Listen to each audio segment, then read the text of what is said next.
Hello, welcome everyone to the Language and Power podcast. We are on episode 2 of our third series. This is a mini-series in response to themes around COP27. And today we have a special guest with us, Michel Cranet. Hello, how are you doing? Hi, yeah, not too bad. Christmas soon. Yeah, for us it is Christmas as we record, almost, not too far off. So you're at the University of Southampton and you're also a discourse analyst, as if we needed more discourse analysts on the podcast.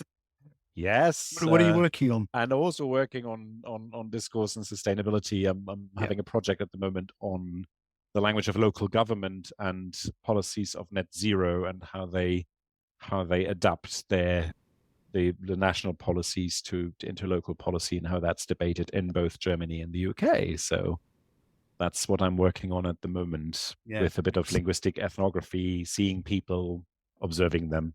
Yeah, really looking forward to seeing what you find in that project. So today we're going to talk about greenwashing in relation to COP27, which recently was held in Egypt. And this topic is inspired by an article. It's a long read article that we found in The Guardian. It's authored by the well-known writer Naomi Klein. I'll just quickly give you the headlines from this article. The headline is Greenwashing a Police State, the Truth Behind Egypt's COP27 Masquerade. And this is a long read. It's a very long article. We'll put the link in the show description. The article is about the political prisoner in Egypt, Alaa Abdel Fattah, described in the article as one of Egypt's most high-profile political prisoners who regularly wrote letters and was on hunger strike just before the COP27. And his letter that was due to be sent to his family disappeared. And so that's Naomi Klein's entry point to what's going on, or what was going on prior to COP27 in Egypt, the story of the political prisoner and the repression. And this is an article about political repression, about a repressive regime.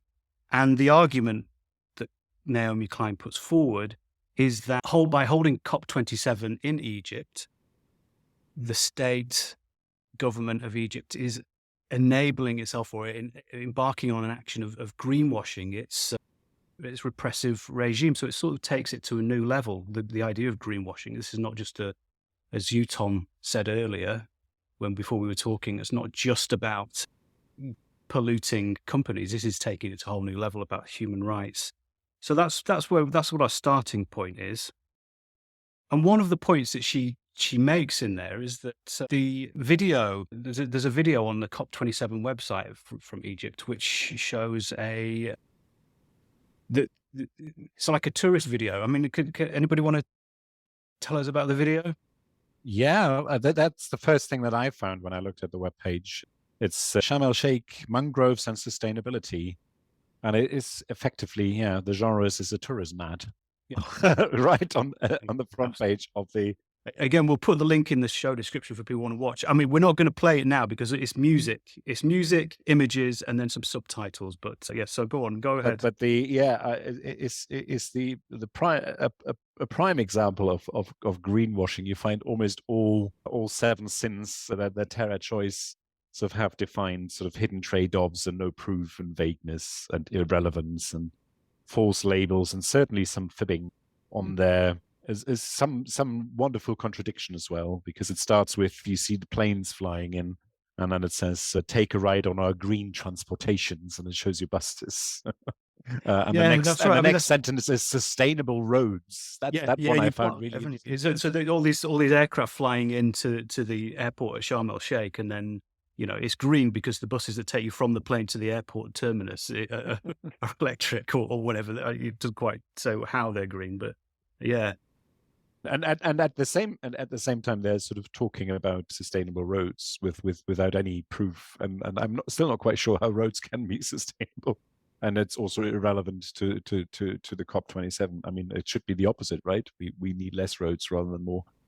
Yeah. So that was. Then there was a very obvious fib that was quite interesting, because they showed people recycling, and I heard a radio show from a German radio this morning reporting from from COP27, I was interested sort of getting a bit of background, and they were actually saying, God, the plastic rubbish that they produced and the non-recycling that they did and non-separating of rubbish. And then you see these photographs where they are really nicely sort of separating and using plastic alternatives. Yeah, it was. So as I said, you find almost everything, and then it goes straight into eco-friendly tourism, right? Diving, and so it is really a tourism ad, and I think that's what Egypt is using it for. And it's almost one of the first things that you see when you go to the COP27 official website. Again, we'll put the links in, but it's right there. It's pretty blatant, isn't it? As a greenwashing exercise. It's under presidency and information. This is the second, about two videos. One is the convention center, which is completely saying nothing, and the second one is this one. This is a silent video of a clean convention center with people strolling about, looking semi-purposeful. I'm not quite sure what that's doing there at all, apart from saying we've got nice facilities. But yeah, not really totally relevant at all, Mikhail, at all. Yeah. We want to talk about greenwashing, and Tom, did you want to say about those definitions? Well, just looking at found up some definitions, and it's interesting. There are different definitions out there, some more cynical than others, which are quite amusing if you just Google it and find what they have to say. But just to sort of get us going. So there's one that says greenwashing involves making an unsubstantiated claim to deceive consumers into believing that the consumer's products are environmentally friendly or have a greater positive environmental impact than they actually do. And that sort of takes us back to the original idea of greenwashing. I think quite an early idea that people selling products and saying, I remember when green products first became popular, washing powder companies were brushing their packaging so that their only contribution to being green was that they saved a small amount of cardboard. But this was enough to put a green label, as if there's just a tremendous breakthrough compared with the detergents being poured into the atmosphere. As soon as it was marked as green, people felt better buying it. And I think that's half the thing, is you're really just trying to make people feel better amongst themselves. But in terms of marketing, you don't really need to do very much, just make people feel okay. But then there's another one, which is, I quite like this one, and Michael, it comes to some of the stuff about the COP website and the whole of COP, really. And some people would have it. Greenwashing is essentially when a company or organization spends more time or money on marketing themselves as being sustainable than on actually minimizing their environmental impact. So they spend more money saying they're green than being green. And this, I think, comes in, you're talking about COP, possibly talking the talk and talking the talk and talking the talk about talking the talk, but never getting on to walk the walk. It says we're going to do this green stuff. This COP, more than any other COP, is going to launch us into doing stuff. But as you were making a lovely comment about this, when you were talking about the goals being within reach, Michael, you mentioned. Oh, that's the British Prime Minister's statement in the House of Commons, where he sort of was talking about how great and historic the Glasgow COP was, and the climate pact that kept the 1.5 degree goal within reach. And I found that quite interesting. Yeah, if you do this for 27 years, you always keep it within reach. You don't quite reach it, but and I think this is the thing that is covered up by these conversations, and also by the PM speech, that we actually have not any agreement in place that will guarantee that we are reaching the 1.5 degrees target. Actually, just the opposite, and they're all using it to sort of credit claim for the great things they do, one more than the other. I mean, the video is pretty much just taking a different genre and making it a really fun thing. While I don't know if you've looked at any other speeches, but the Rishi Sunak's speech was very much, our nation has done everything they could, and we're really good. And in between, you have a bit of Putin, of course, that needs to come in there, sort of saying, well, if it wasn't for Putin, we would be even better. And then frame it as the green industrial revolution. So it's all good. It's all fun. There's no crisis, right? There's no emergency. It's come to Egypt and see our wonderful sustainable roads. Yeah. I mean, but this is something that we saw last year, Tom, didn't we? When we were looking at COP26. So it's not that we're just having a go at Egypt, particularly. We said it the same about the UK. It was very much. We looked at Boris Johnson's speeches, and we've got previous episodes about that. And it's the same sort of thing. it's promoting your national image. It's this kind of projection of soft power, that sort of thing that's going on. How good your record is on green. And last year, when it was in Glasgow, the UK was claiming its green credentials, but at the same time opening coal mines or proposing to open coal mines. And indeed, it's just now opened a new coal mine. It looks the same with Egypt, like proclaiming its green credentials, but at the same time, it's got cement factories. It's got this huge tourism industry that relies on flights, one of the most polluting kind of activities that there is for an individual to undertake. So it's about projecting a national kind of claim, whilst at the same time doing exactly what the greenwashing definition says, is hiding it, hiding the fact that it's actually each of these nations is doing stuff that is at odds with those claims, isn't it? Yeah, and in the case of the Naomi Klein article as well, I think sort of you see this idea of greenwashing coming to the second level, as you hinted at. It's not just saying our product's green when it isn't really. Yeah.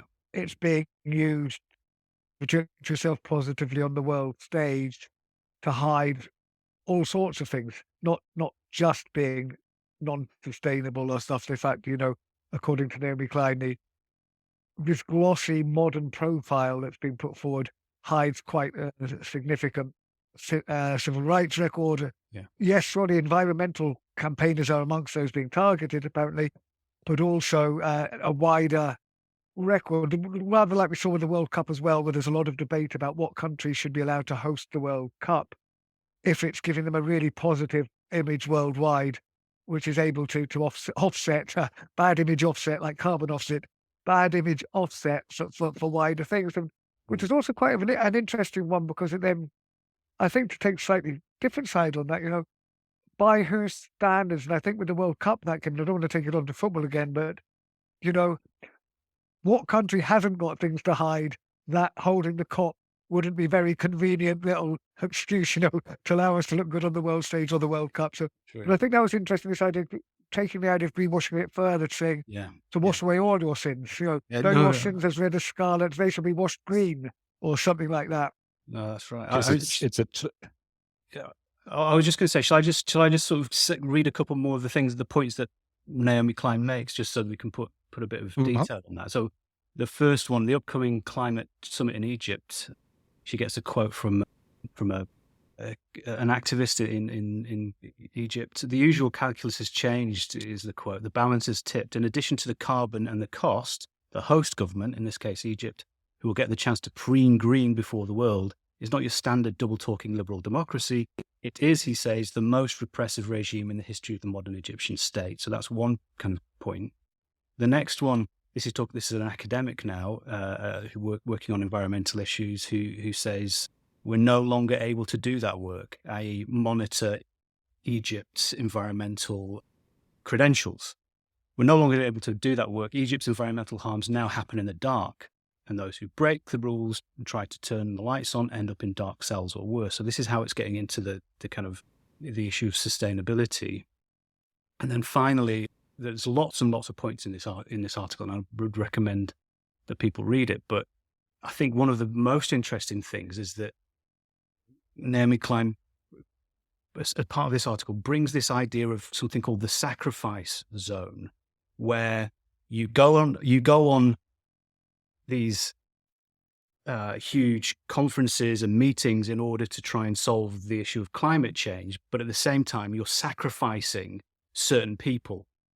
The cause is too great. It is big enough to allow you mentally to sacrifice people. So it says this: the sacrifice zone mentality at the heart of the climate crisis is the idea that some places and some people can be unseen, discounted and written off, all in the name of progress. We've seen the mentality at work when the communities are poisoned to extract and refine fossil fuels and materials.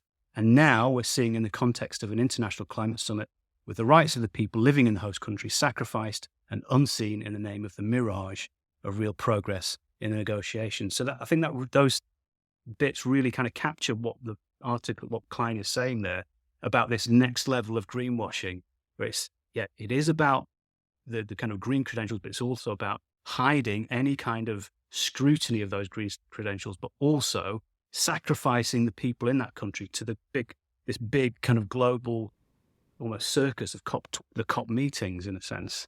So yeah, It's interesting that because it has become this sort of series of meetings, it has almost become a sort of part of the event culture, right?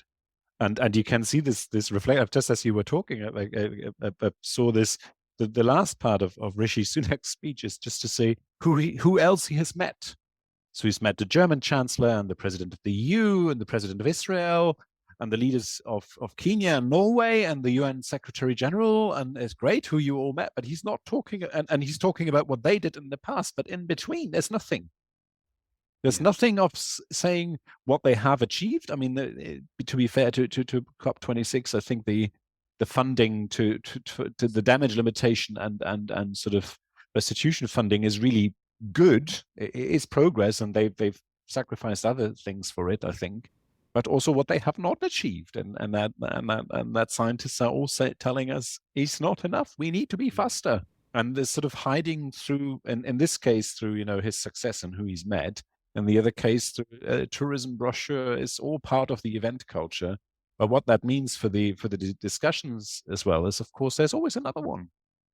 And it's interesting that we talk about that events culture, and that it is on a cycle of events now. I think Michael and I've talked about this before in terms of looking at documents for what they are, not for what we necessarily want them to be, which is in the end story. I mean, I think we sort of accept now that these front-page glossy brochure COP things, this is not where any serious work is being done. This is just for people that mutual backslapping and all the political name dropping goes on, which isn't necessarily a totally bad thing if it carries something in the wake. And I think also, Naomi Klein, I think someone talks about this possibility.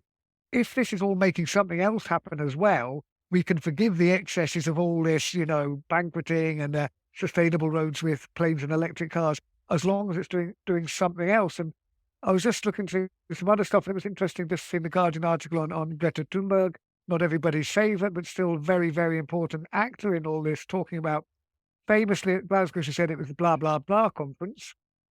And she's sticking by that. But then she says, so as it is, the COPs are not really working unless, of course, we use them as an opportunity to mobilise. Therefore, this idea, it's not through the official speeches, it's not through all the ceremony itself the work gets done, but what gets carried along with it. It creates, at least it opens up the dialogue elsewhere. And we see actually in the Minister of the Environment on the welcome page to COP, Egypt's Minister of the Environment, sort of mixing this glossy tourism brochure mentality with this idea when he talks about bringing state representatives, civil society, youth, women, vulnerable groups, and the private sector together in the magical city of Sharm el-Sheikh in November 2022 is the best catalyst to produce real, applicable, and feasible outcomes.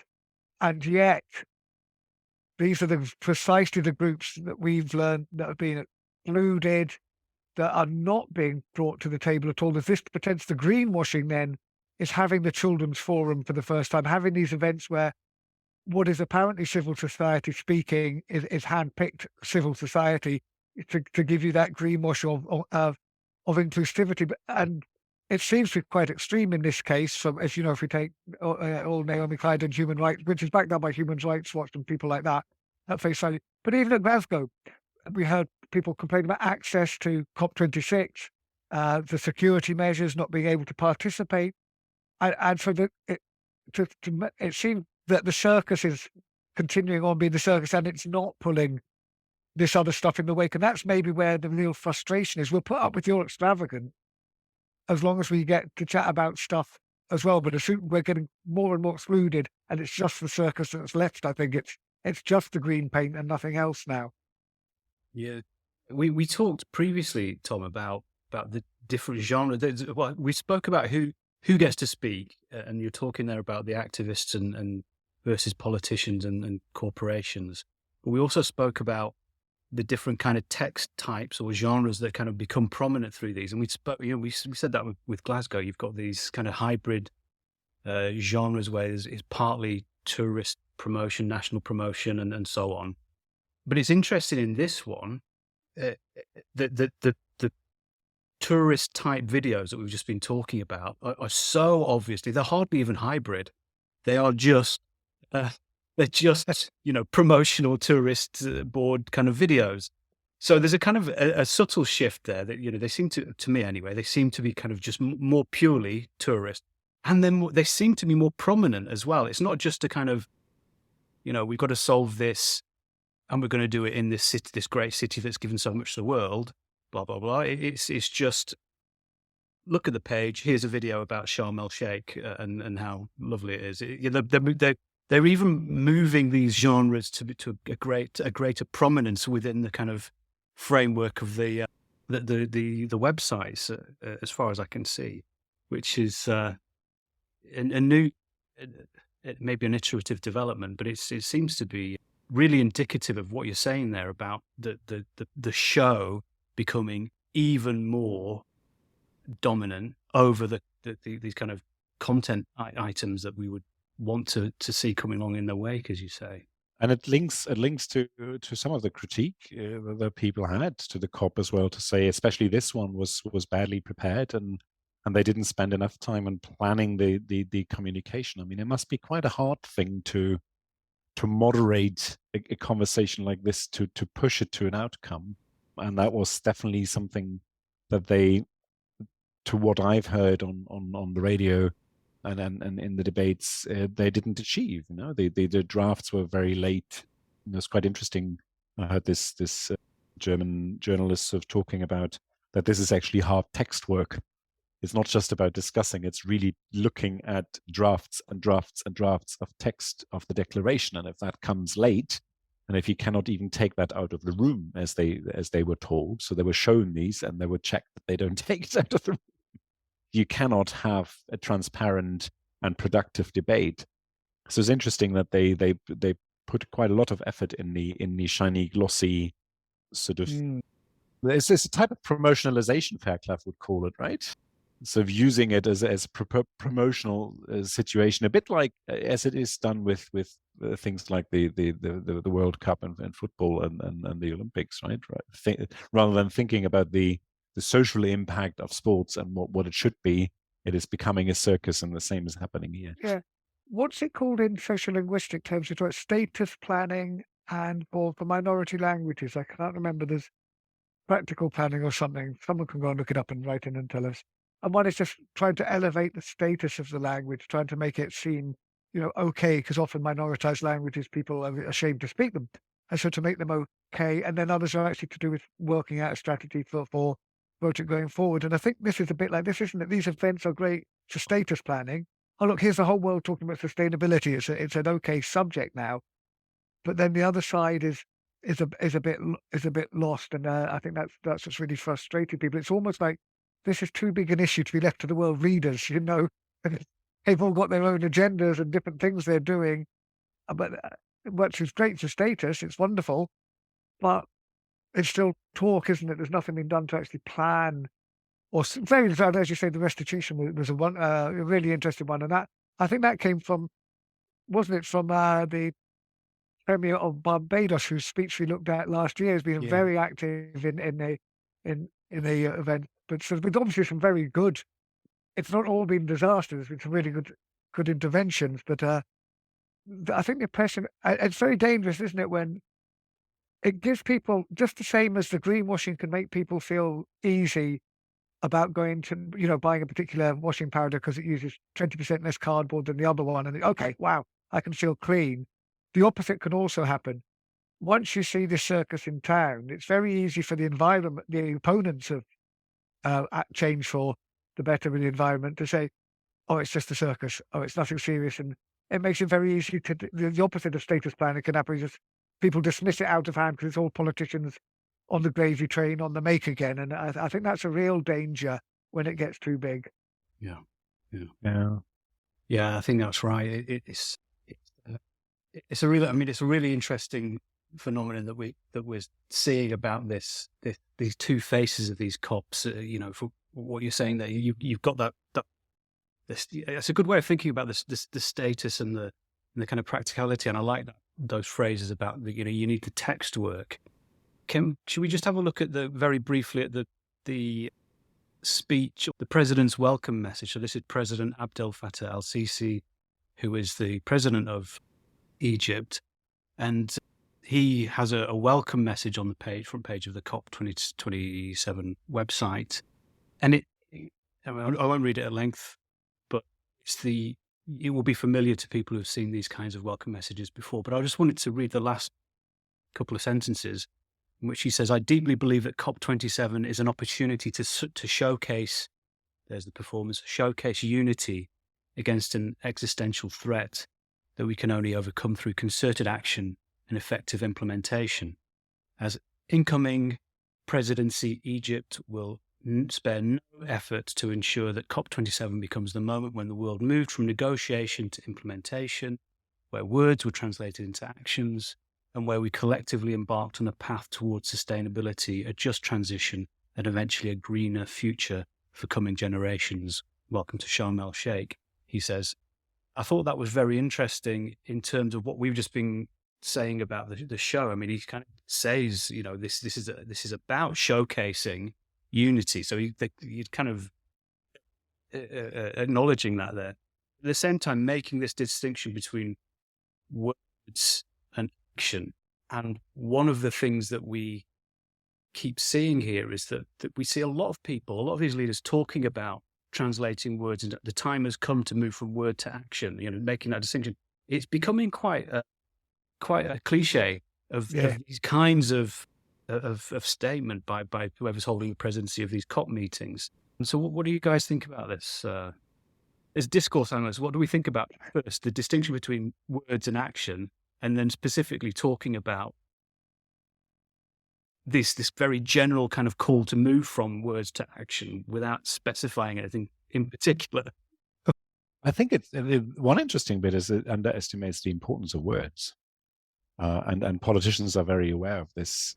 I mean, the restitution fund, which is still quite vague, right? It's not clear who's going to pay for this, but from what I heard, a huge effort went into pushing this through. Actually, saying we're not going to go away before this is done. Also from parts of the European Union, and although it was kept vague, especially the sort of contribution of China, which is still debating whether it is a developing country or an industrial country, oddly, is to have it on paper, and it's at least there, and then you have a measuring stick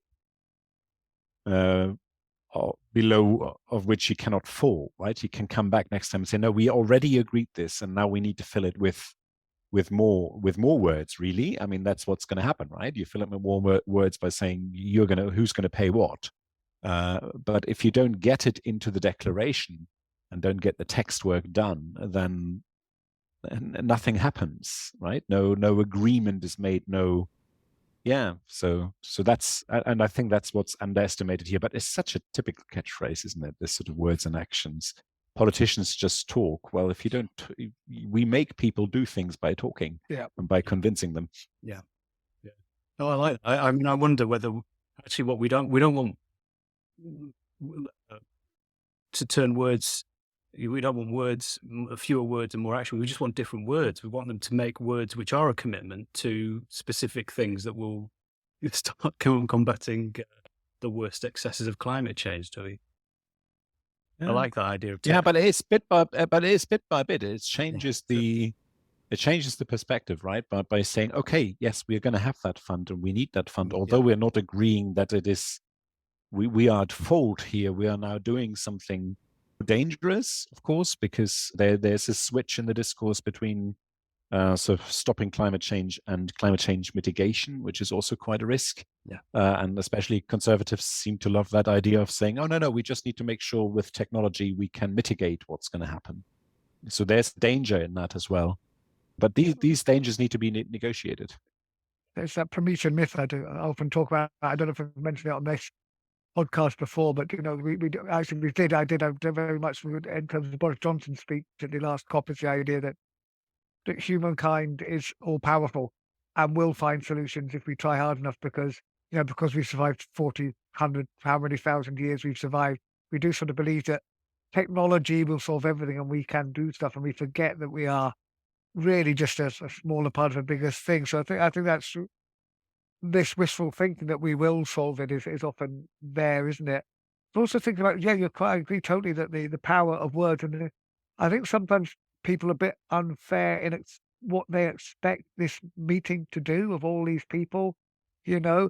Uh, if we think of scales and analysis of scales that we've talked about before, things operate differently on different scales. And at this scale of operation, getting governments to agree to do stuff, to sign declarations, to allocate is essential. What we need then to see is, stuff operating at different scales, because at that level of organization, you're necessarily dealing in generalizations, in abstractions, cause and effect in very broad terms. That's the only way that you can hold that conversation in such a large group of people. And it's divorced from individual places. But then that, I suppose, what it's going to do is then politicians often think that's it, or that is enough to solve it at that scale. And what we're not seeing, where we need the activists and the other people, is say, okay, how does this operate at the lower scales? And it's a very different kind of action then that's needed to get things to change. It's not just agreeing that there will be a net reduction of carbon by X across the world at such and such a time.